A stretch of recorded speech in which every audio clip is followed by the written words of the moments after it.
This is On the Sidelines with Bucs 13. And welcome to On the Sidelines podcast. I'm your host, D-Jack, Dante Jackson. I'm joined today by Austin Lane, super producer. And we're also joined by Chat Sports Seahawks Today, Will Ortner.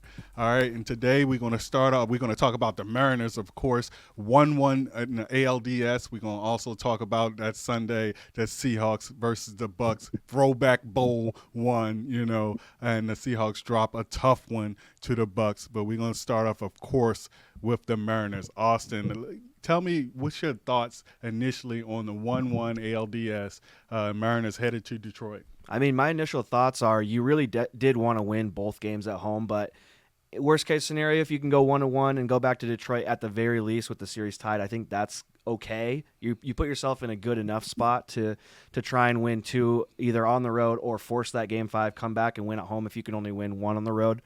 And I think the team can do that. I think they can go to Detroit and win 2 games just because of the pitching. The bullpen has been great. The lineup hasn't been great so far, but we can see everyone has a good game every once in a while. We saw Jorge Polanco be the star Sunday's game, and that's what this lineup shows you every time they go out there and play. Is they have the depth that if it's not Polanco, it can be Julio. If it's not Julio, it can be Cal. You can just go down the line really, and if someone steps up and is the hero on any given day, you'll win the game. And I've liked what I've seen from starting pitching. And so while you really did want to win game 1 and you couldn't, winning game 2 is huge, and you just got to get back on the right foot on the road in Detroit.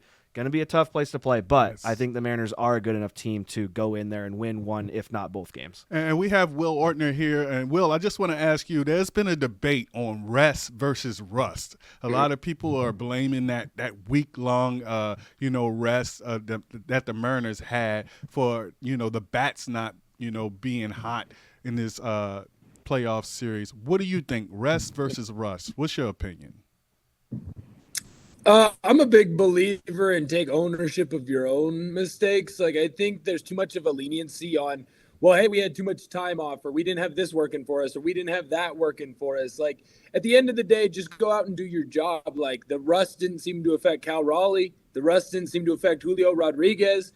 On Sunday night, the rest didn't affect Jorge Polanco. So, yeah, you could easily go and look at those things, but at the end of the day, I always think it's important to take ownership of, hey, you know what? I just made a mistake here. Hey, I made a mistake there. And I think this Mariners team is going to get rocking and rolling because you really should have won the Saturday night game. I mean, Kirby is one pitch away. I mean, shoot, again, control what you can control, but he's one bad call away from getting out of that inning with a strikeout. Like, at the end of the day, he was really right there. If he does that, you win that ball game. If Julio Rodriguez sits down on the base path and doesn't run into that tag by Baez on an incredible play, well, then Jorge Polanco hits a ball into the outfield and Cal Raleigh scores because you only had one out and it's a sac fly. So there's a couple different reasons why you should have won that first game. And then in the second game, hey, you know what? It just kind of ended up going your way. Jorge has a big game, goes yard on Skubal twice. And then when you need your big stars to show up, they hit 2 doubles for you, right? So when I look at this Mariners team, that rust isn't an issue anymore. It has to have been worked off at this point. And I also think that you're starting to see everybody else as well come into their own of, hey, do your job. In football, we always used to say, do your 1/11th. In baseball, man, do your 1/9. If the ball gets hit to you, make the correct play. If you're up at the dish, and even if you don't get a hit, take these pitchers for Detroit into deep counts. They don't have the bullpen that the Mariners do. So make them go into deep counts. Find ways to get on base and score runs. Well, I think, being 1-1, I think it's something that you can expect. I mean, who expected you to go out and beat Skubal? I saw a lot of people think the sky was falling. Skubal is the greatest pitcher on earth. So you wasn't expecting to win that game. So I think it kind of flip-flopped on the expectations as far as the games that you thought the Mariners should win. They lost the first game, which we all thought they should have, taken. But they beat Skubal, their best pitcher. And now they can go ahead and win the next 2 in Detroit and don't have to face Skubal again. So what do you think about that, Austin, as far as them beating Skubal and Polanco hitting 2 home runs off of this guy? I mean, Polanco, the MVP of the game, obviously, the only reason they won that game last night. But beating Skubal, you, like Will mentioned, going into this game, it was scary. You're facing last year's AL Cy Young winner, this year's front runner to win Cy Young again. But there was always in that back of the mind, you knew this team had beaten him twice this season. And they made it look easy earlier in the season. They got on Skubal early and often. This one, obviously, he's late season form. In the postseason, a completely different beast. And I liked what I saw from Luis Castillo, being able to match Skubal early. He did get in a little bit of trouble in the first inning and second inning, I think over 50 pitches through the first 2 innings, if not right at 50. But then he settled in, a couple 9-pitch innings back-to-back in the third and fourth. I like where they pulled him out, too, because he was facing Kerry Carpenter, the guy who hit the home run on Saturday to give the Tigers, basically the MVP of Saturday's game, to give them the win. And so he had Carpenter coming up. I believe he was only at 85 pitches, but that was a spot where I think the Mariners were in a good spot to go to a lefty in the bullpen and get the bullpen rocking early, and to bring out Spire and to let the bullpen kind of take care of the rest of the game. The only bad game from the bullpen was Matt Brash, and he was the one who got the win last night. Yeah, he got the win. He got the win because they came up clutch for him in the bottom half of the inning. So I think beating Skubal is something this team can be proud of, and I think I heard on the broadcast last night no team had done that 3 times in one season before this year, and so for the Mariners to do that, it's just super impressive. Will, I did want to ask you about Luis Castillo, what you saw from him. Like I said, getting in a little bit of trouble early, but not giving up a run, and then ends up going 4 2/3 of one-hit baseball, no runs allowed. This is a guy that the Mariners traded for at the deadline in 2022, and a guy going into this postseason, we knew, his fastball, he's not 100 mile an hour anymore. His off speed hasn't, the movement's dropped off a little bit, but this is a guy who you can rely on in the postseason now. And I don't know, do you think Luis Castillo maybe bought himself an earlier start in the ALCS if they make it to that series? I think it all just depends on Brian Woo's health. Like, I think myself, along with a lot of other people, when we saw that Woo was going to be out for the ALDS, there was a moment of like, you're saying some words that I can't repeat right now. I'll be honest. I think I got some weird looks at the LA Fitness, and it was because I was taking a rest and not in the middle of my squat when I said those words, right? So I think it depends on his health. But when you have a veteran pitcher like Castillo, who – yeah, he's not at the peak of his powers, but he still knows how to get outs in the postseason. That's invaluable, right? Especially on a team that doesn't have a lot of postseason success or a lot of postseason at-bats, pitches, any of those things, because you haven't been to the postseason. I mean, shoot, Sunday's win was the first win since I was 3 years old. Austin, you were probably 2 or 3 as well. So, it's something that you're not used to in the city. So when you can get those wins, or you can get players that have that experience, you need to kind of lean on them, even if they're not at the peak. I think getting 4 2/3 innings out of Castillo, where he doesn't give up a single run, was the best that you could have hoped for. I'll tell you right now, I've got a buddy here that I work with at Chat Sports, and we're diehard Seattle fans all the way, right? We're Mariners, we're Seahawks fans. And him and I going into that game, we weren't talking necessarily about the Seahawks game as much. We were talking about the Mariners. And could Luis Castillo at least stay within a run or two of Skubal?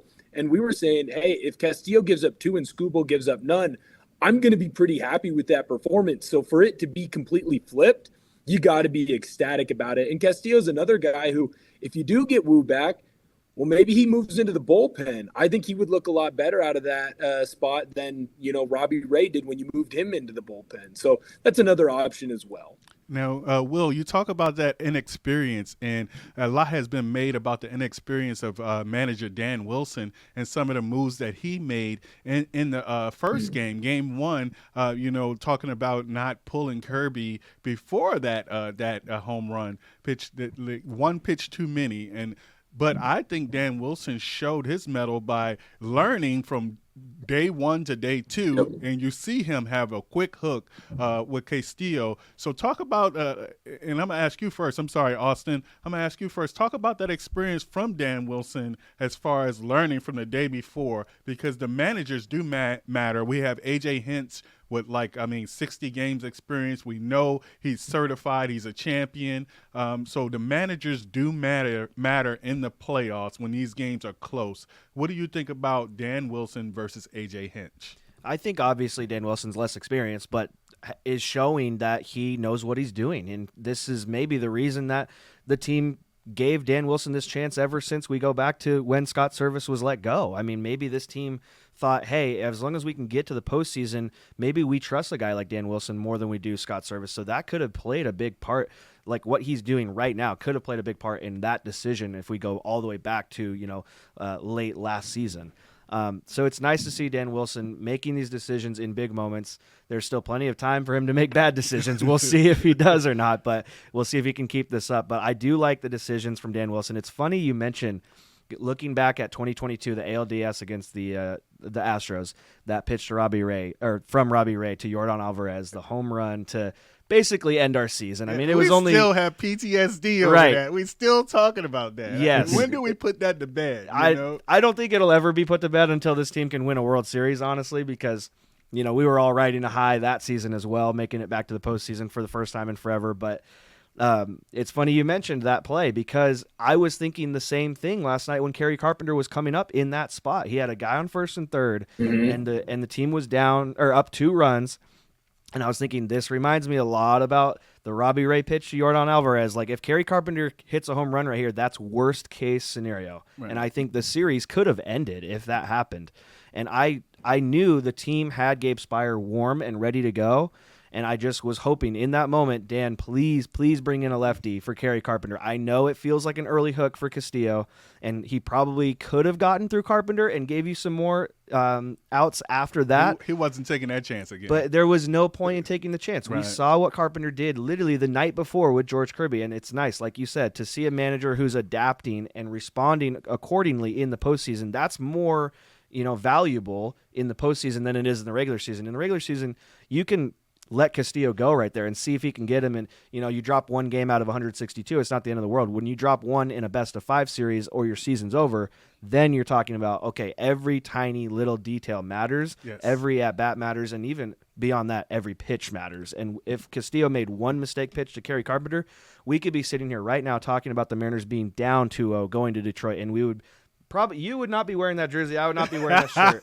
We'd probably be more excited about the Seahawks game this weekend than the Mariners games this week. We'd be trying to dig ourselves out of a 2-0 hole, but thankfully that was not the case. Will, I want to ask you now. I say this in the previous podcast, and I've been banging the table on this. It takes 3 ingredients for me for a championship team. One is unlikely contributions. You got that from Jorge Polanco hitting 2 home runs.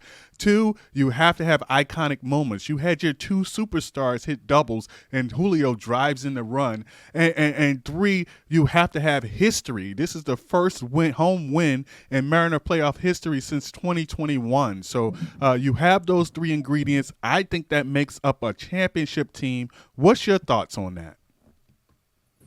I think you have the pitching staff to be there. Yeah, now you just need the timely hitting. I'll tell you, it's a good sign that your stars are making big plays right now. I mean, even in game 1, you had 6 hits. All of them were by Cal Raleigh and by Julio Rodriguez. Like, that is gigantic to me. Julio's got, 3 ribbies going right now for you. You have 6 runs, if I remember correctly, 5 runs. Well, he's got, at least half of them. So I think that's going to be gigantic when you think about MLB postseason success. For whatever reason, it does seem like it's a lot of times the stars that come up in the big moments.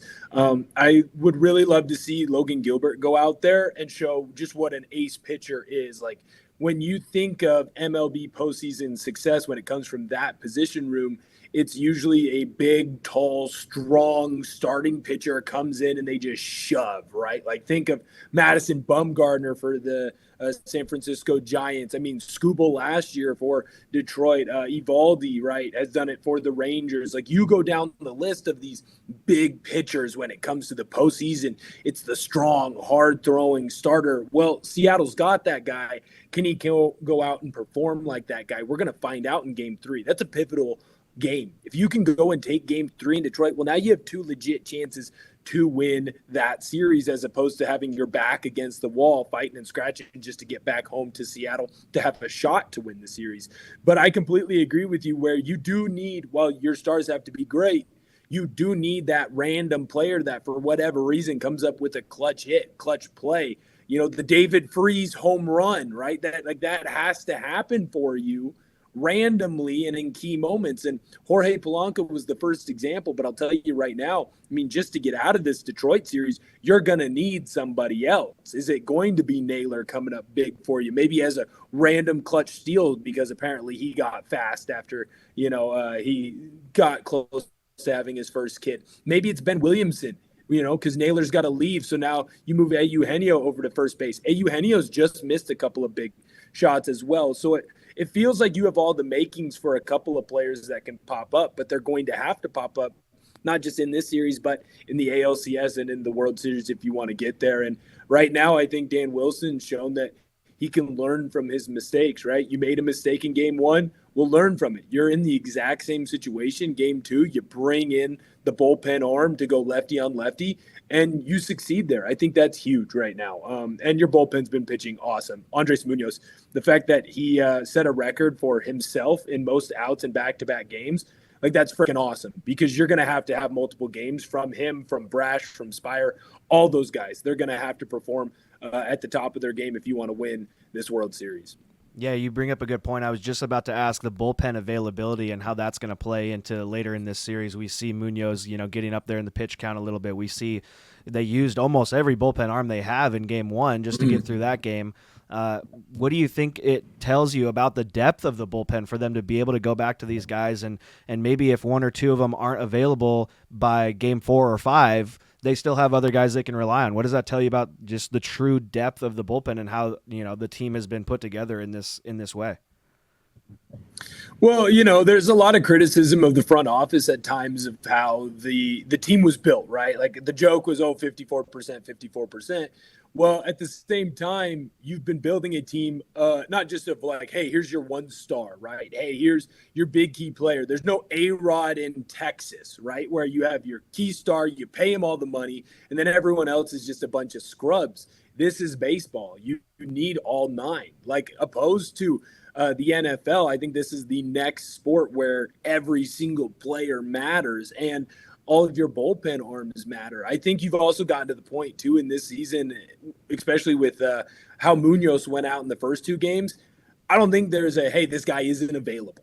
Like unless you went out and you started the last game, man, your butt's on the line. You're ready to go if needed, if called upon, because you don't want to be the guy that goes, I need a little bit of extra rest, and then you lose and your season's done. Like Cancun isn't that fun when you get third in the AL. Cancun's a lot more fun when you get first in the entire MLB, right? There's a lot more people trying to go and hang out with you, a couple more free bottles from the bottle service girls. Those are all the things that you want to be a part of. You want to be hanging out with that crew. So I think it shows you a little bit of, yes, this team is built correctly and you have the right depth, but more importantly, you have the right mentality. And that's the dog mentality of your players, because if Andres Munoz is willing to go out there and go and set a record for most amount of outs he's gotten in back-to-back games in his career, then everyone else is going to follow suit. Now, Austin, I wanted to ask you, what's your confidence level in the Mariners right now? They dropped game 1. They come back in game 2. And I think this is how they thought things would go, because you have Logan Gilbert, your ace, as the stopper, and he goes on the road and hopefully he can pitch well and they can pick up the win. But what's your confidence level? Do you still feel the same way that the Mariners are the front runners for the World Series? Do you think they overtake the Tigers? Do you think it go into 5? What's your confidence level in the Mariners right now? I think it's still at like probably an 8 or a 9 out of 10, because when you go back and you watch game 1 truly, like, not surface level, but you really actually watch what happened. There were so many balls hit to the warning track, so many hard hit balls off the bats of the Mariners. It just really felt like an unlucky loss by the time we got to the end of that game. And if one thing had gone differently, I think they win that game. And so I think we're just a couple plays away from being up 2-0. At the same time, we're also a couple plays away from being down 2-0. But I think the Mariners have looked like the better team. I think they've played almost like the better team, even if they lost game 1. So confidence still high for the Mariners. It all depends on game 3. Logan Gilbert going out on the road in Detroit. How will he perform in Detroit? We need good Logan Gilbert. We've seen bad Logan Gilbert this season. We've seen Logan Gilbert that can't find the strike zone. We've seen Logan Gilbert that can only get through 4 or 5 innings. Even if it's a good game, his pitch count gets up there and he gets pulled early because of his pitch count. We need Logan Gilbert to be able to go 6 innings, give up, maybe 2 or 1 or 0 runs, see if he can match Castillo a little bit in that department. I think game 3 hinges on his performance. And then, like we've been talking about for most of the episode, can you find those guys who can get on base and load the bases up with guys and then get your home run. The thing that was so disappointing about Polanco's home runs is they were both solo home runs. All you needed was a Cal or a Julio or a Randy on base for any of those to be multi-run home runs, and that would have just put it even more out of reach for Detroit. Thankfully, they still won, but for it to be that close of a game was so stressful. I just wish that we need to get more guys on base and then hit those home runs and find ways to start adding up on the scoreboard. You see what's happening in the New York and Toronto series with the Blue Jays. Yes. They're getting guys on base, then hitting their home runs, and that's how they're kind of stomping on the Yankees right now. We'll see how the rest of that series goes, but that's just kind of what we need to start seeing from the Seattle Mariners as well. And far as Polanco hitting 2 home runs, he's 1 home run away from being tied with Ken Griffey and Jay Buhner for most home runs in a postseason. I mean, only 3. So I know it's not a lot of playoff history there, but there is the history that I talk about as one of the ingredients for a championship team. Now, as far as moving on to Detroit and their next pitcher, and that's what they say about momentum. You think Seattle has the momentum, but they say in baseball, momentum is only the next game starting pitcher. So do you see this offense finally exploding and catching some win here, or do you anticipate another close game? I mean, I think I have to anticipate another close game just because of game 1, Detroit throwing Melton out there as their starting pitcher. I thought they were going to be able to take advantage of that situation and score more than they did on Saturday's game, but they didn't. I mean, these are all going to be close games, and it's not a knock on the Mariners lineup. It's just praise of Detroit's starting pitching. We're going to see Flaherty in game 3 and then Casey Mize in game 4. Those two guys are good at pitching as well. I mean, this is going to be a close series throughout. While I really would like to see a blowout in Game 3 and just take that 2-1 series lead and put Detroit on the back burner for Game 4, force them to try and win a must-win game like we had to yesterday, I don't know. It's going to be close, I think, throughout the whole series. Will, what do you think about close game or blowout? What do you think is coming? It's the Mariners. Everything is going to be difficult. I mean, I wouldn't be shocked if at some point this series is tied in every game going into the 7th inning or 8th inning at some point. Like, the Mariners never do anything easy. If you were expecting the Mariners to kind of run away with a series, it's just not going to happen. That's not this franchise's luck. You know what I mean? So when I look at this series, I expect my downstairs neighbors to be very upset with me because I'm jumping and hooting and hollering and yelling and mad and upset and happy and excited all at the same time the entire way through the game. Like, it just is going to be what it is. Game 3 is going to be tight. Game 4 is going to be tight. Game 5 is going to be tight if you're able to get there. Or, if you get into the ALCS, every game is going to be tight. That's the way this team is built. You're built to win close games because of your pitching staff, and it's just the franchise's luck, man. There's going to be no blowouts. That's not how we do it in Seattle. I was just going to say I might come home to a noise complaint letter on my front door today because I went to Saturday's game and I was able to scream as loud as humanly possible along with 40,000 other people. But Sunday I watched from home and, the Cal and Julio doubles. I think the downstairs neighbors were not very happy with me when they hit those. Now, you were there Saturday. Describe that scene because that was the first playoff game in damn near a quarter century. I know. I mean, describe that atmosphere. Describe that scene. Just on Saturday. Incredible. I mean, they kept showing up on the big screen. They had a camera pointed at a decibel meter level reader, and they just kept showing it throughout the late innings. And every time you show that, it's like giving fans, it's like the activation code. It's like, okay, I got to get loud right now.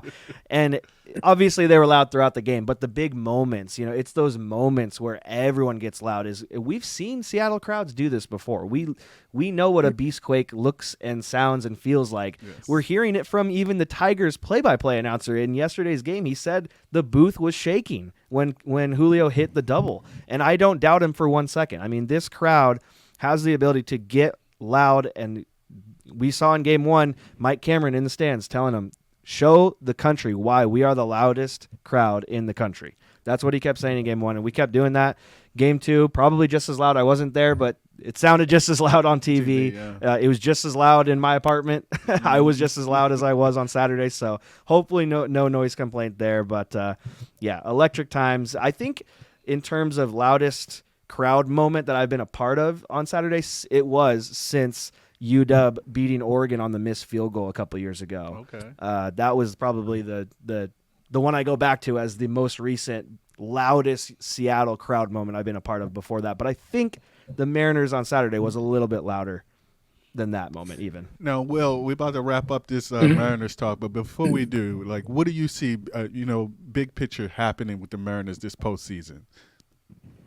I think you get out of this series with a victory. Now it's all going to hinge on how Logan Gilbert is able to go, but I think that this is finally his time to have that moment, right? Like, it's his turn to have that Randy Johnson, hey, you're a star pitcher in Seattle, and come out and show everybody just how good you are. I think at times, and we're all frustrated by this, but because we are the team out west and we're the furthest north team, like, I know Toronto wants to claim we the north. Guess what? Latitude, longitude, I don't know which one is north and south, but we're higher than you, right? So when you go through all of that, we don't get the love and attention that we deserve. Logan Gilbert is a great pitcher, right? And this staff is a great staff, and I would still say that he is the ace of that staff.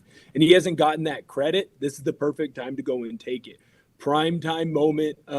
You're getting to pitch in Game 3. It's a pivotal matchup because it's a 1-1 series. Man, if you can go out there and shove for 7 innings, I mean, shoot, even 6, right? Just get to the bullpen with a lead, get out of that game. Again, Detroit, they really haven't hit the starting pitching all that well other than 1 home run shot against Kirby. Like, if you can get out of there not giving up any runs or only giving up 1 run and Seattle ends up winning that game, I think all of a sudden you're talking from a national media perspective of, hey, there's true stars in Seattle, and it's not just the big dumper. It's not just Julio Rodriguez. It's Logan Gilbert, the guy who's going to be on the mound for you in Game 3. This is a big matchup. You need to get the win, and it is not lost on me the stupidity that this is the first game that is going to be played on Tuesday.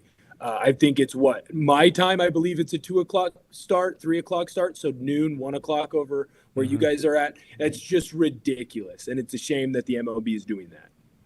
Now, Will, you talking about Logan Gilbert, and it's his time. It might be lost that Logan Gilbert is set up to be making some money. I mean, we talked about his contract at the beginning of the season, and it's been deaf mute ever since, and he hasn't played very well. He has a chance to make him some money with this one game. If he can keep that momentum and stop the Detroit Tigers right now. Austin, what do you think? I mean, he has a chance to get that contract that we've talked about all season, that all of a sudden the contract talks kind of went quiet. Yeah, I'm sure one postseason game won't be like the make or break for his contract, but I do think that it plays a big factor into it for sure. You always look at how a guy performs in the postseason compared to the regular season. If they're a postseason dog, then they are definitely worthy of getting a contract.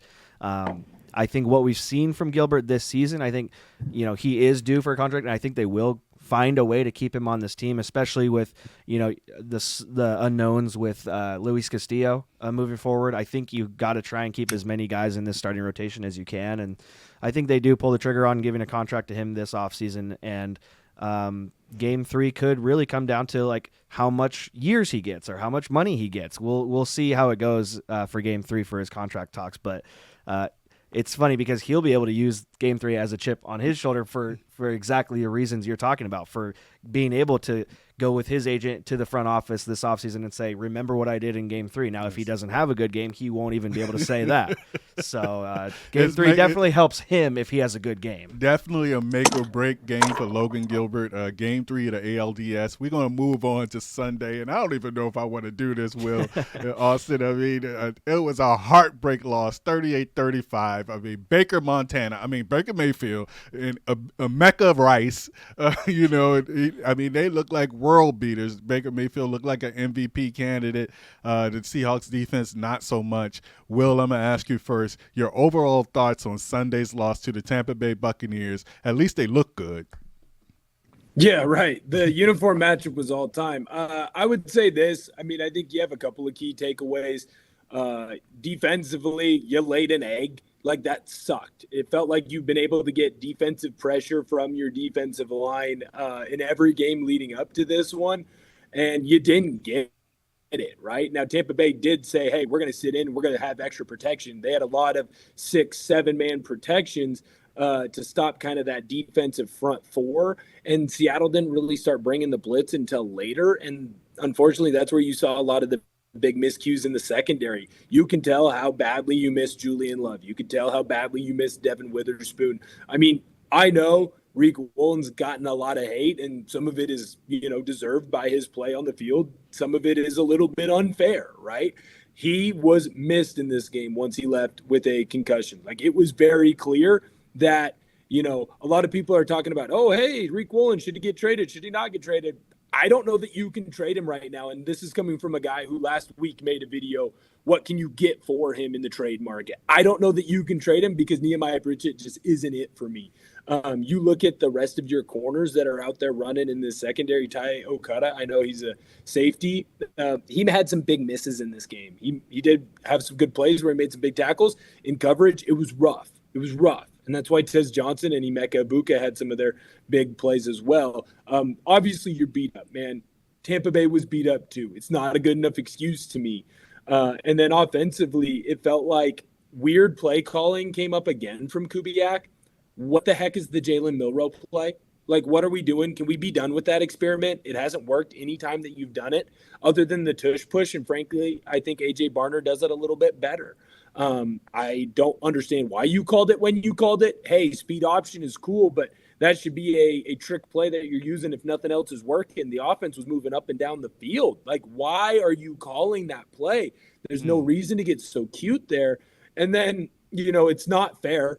I'm getting it right now in my comment section. People are being hashtag very mean to me. And we're dealing with that, but it's a bad interception by Sam Darnold. I understand that it's fluky. He's trying to turf the ball. It's unlucky that it hit the player's helmet and bounced to be an interception. 100%. We're all in agreement there. You still need to check your protection. Sam said it in his post-game press conference. I thought that I could get the ball out before the defender got to me, so I didn't check the protection. The defender gets to him, so he has to try and turf the ball, and that's when the unlucky play happens. If he checks the pass protection, now he's got 2 more seconds or even a half a second, and now he's able to find Torrey Horton, who was open on that play. So while it's not entirely fair to sit here and throw a little bit of shade there, you were tied up when that interception happened, and it led to Tampa Bay having the ball in field goal position to kick the field goal and win that game. So I go through that, and I even forgot to mention Jason Myers' missed field goal, which isn't fair. He should get some blame as well. So you go down all the list of things that I talked about. They're all little mistakes. They're little things. They're easy changes, easy fixes. But they're all reasons why you lost a heartbreaker of a game to another good team at home. And now Mike McDonald is 4-8 as the head coach of the Seattle Seahawks in Lumen Field, and that's unacceptable. And Will, when you look at the stat line from this game, you see the Bucs went 7 for 11 on third down. What does that kind of do to a defense's mentality? Does that just kind of, wear them out, wear them down by the end of the game, and to the point where we were seeing them score almost every drive just because throughout the whole game they were just letting the Bucs stay on the field for far too long? Well, it's heartbreaking, man. It's hard to stop a team when they have a lot of time in possession anyways, and then to be as hamstrung as that Seahawks team was on all 3 levels. That's just something you're not going to overcome. I think you're starting to see that as good as this defense is when everyone is 100% healthy, it is not a deep defense right now. There are some players on the team, and they're going to rename nameless, but there's a reason why Rick Woolen hasn't been traded, right? You need Rick Woolen, especially if there's an injury. When I'm looking at those edge positions right now, don't be shocked if Seattle's in the market for someone from one of those teams that's selling pretty hard right now. There's a guy over in Cincinnati that all of a sudden looks a little bit more enticing, because if you have an injury, let alone 2 to that rush edge position with DeMarcus Lawrence going down, and now it sounds like Hall's going to be out for a couple of weeks with that oblique injury, you need someone on that edge rush position because you weren't getting to the quarterback at all. And when the team is getting third down after third down after third down, just momentum's a thing, man. I don't know how to quantify it. Math nerds can't figure it out. If they could, they would tell me, and I'm sure it'd be available on a PFF grade or something that I'd have to pay $9.99 a month for. But right now, for whatever reason, man, when a team gets third down, that kills you. That kills your psyche. It kills your momentum. And when a team is able to get third down after third down after third down after third down, you get to a point where it's like, we're just never going to stop them. We're just never going to stop them. And that leads to even more third downs being gotten. So it's unfortunate. And I don't know why Seattle frankly wasn't able to get out of that funk. There didn't seem to be a change. It was, this is our game plan and we're going to stick to it, even though the game plan was not working defensively. Now, Will, you mentioned blame. In the blame pie game, I think it's enough to go around. But I put this squarely on the shoulders of the coaching staff. And you mentioned the word cute. Fair. I just despise when a team gets cute. I mean, Sam Darnold is rolling. And not to mention, he's earned the right to take every snap that the Seattle Seahawks have on offense. He's earned that right. He's looked fantastic this year, minus a few turnovers. So the Jalen Milroe experiment, let's call that done. And I put this right on Coach McDonald, and he took accountability. But how many my bads do you get? Okay, Mike McDonald, it was your fault. Yes, you took accountability, but at the same time, you need to get on that headset whenever Clint Kubiak tries to get cute and say, no, let's run it here. Now, when a player gets hurt, and they still try to go in the game, you take their helmet. I think Coach McDonald needs to take Kubiak's play sheet sometimes, because it was just no reason, no explanation for Milroe to be in that game. It's not even a reason, after losing all of those players and all those players being injured, for Milroe to even be active. So your roster construction and who's active on Sunday, I think it's malpractice there. This coaching staff needs to get it together. I love Mike McDonald. I'm not saying get rid of him, but at the same time, he's a young coach. He needs to learn quickly, because some of these mistakes that this coaching staff is making is unacceptable. Yeah, I don't disagree with you there. When you have the amount of defensive players that you have out going into the game, I mean, you didn't have DeMarcus Lawrence and you knew you weren't going to have him. You didn't have Julian Love and you knew you weren't going to have him. And you didn't have Devin Witherspoon and you knew you weren't going to have them, right? Like, sometimes injuries, freak things happen in games. The Reek Woolen injury, you didn't know that was going to happen. So sometimes, hey, we think we'll be okay as long as there's an injury here. You knew you were going to be down on the defensive side of the football. Why is Jared Ivey inactive? You had O'Toole active, ready to play in that game. He doesn't get a single snap, and you lost Hall in that game. So you were already down your number one edge rusher. Now you're down the number two in that spot, and at the same time, you're still not able to play O'Toole. Why is he active then? Why isn't it Ivy, right? Like, we saw Ivy play a lot of time against the Green Bay Packers. I'd like to see the kid get some run. He has a lot of freakish athletic talent. He's big, he's strong, and he's physical. Now, I get it. Like, there's some things that he needs to work on. There's some things that he needs to fix mentally, athletically. Those are only able to be fixed by actually getting time out on the field. When you're talking about the getting too cute, it feels almost like a heat check. Like, the Portland Trailblazers used to have this guy from Spain. His name was Rudy Fernandez. And if Rudy Fernandez made 1 or 2 3-pointers in a row, I knew he was going to chuck a logo shot. Like, you knew he was going to do it. And it feels like Kubiak kind of has that in him as well, where it's like, hey, I've just had 2 or 3 big plays in a row. Now's my heat check from the logo. And it just really hasn't worked for the most part. So it's like, hey, man, don't get cute. Don't get crazy. Just do what's been working the entire time, and that's running the football effectively, especially in this game. I was very impressed with the offensive line. I was very impressed with Kenneth Walker, and I don't think that Zach Charbonnet gets enough shine because he gets the dirty yards. Like, when you look at that stat sheet, yeah, Kenneth Walker was running for 8.6 a clip. That's fantastic. Charbonnet's only running for 4 yards a clip, but his 4 yards, I think, were just as impressive because they were in between the tackles. They were in the low red zone. They were in the 3rd and short plays where, hey, the box is stacked. You know we're running it.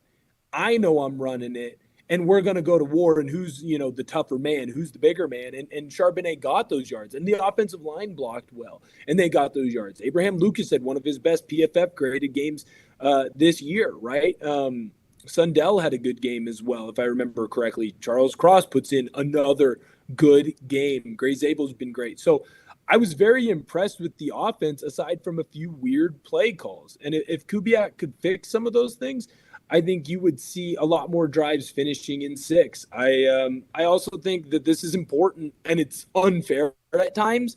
Definitely, as a former offensive lineman, as a former big ugly, I do not have the nicest opinion of kickers.